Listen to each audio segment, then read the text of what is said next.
Meanwhile, the Chief of Australia's Border Protection Command has told a coronial inquest in Perth there was no effective surveillance of Christmas Island's northern waters on the morning 50 asylum seekers died in a shipwreck. The men, women and children were aboard a wooden boat which smashed on rocks after reaching the island undetected. Border Protection Command was operating blind on the morning Siev 221 foundered on the cliffs at Rocky Point on Christmas Island.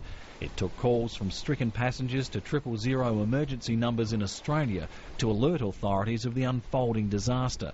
The Commander of Border Protection admitted his force had no effective surveillance as the boat sailed into danger, saying the weather was so severe a Navy patrol boat was not able to conduct surveillance north of the island. Instead, it was forced to seek shelter behind the island, rendering its radar ineffective. The backup system, the land-based Jindalee over-the-horizon radar, also failed to alert Border Protection. It simply wasn't turned on. Under questioning, the Rear Admiral told the inquest despite the Jindalee's important function, he had little knowledge of its limitations or even its hours of operation, saying, "No, Your Honour, I didn't know day to day if it was on or off."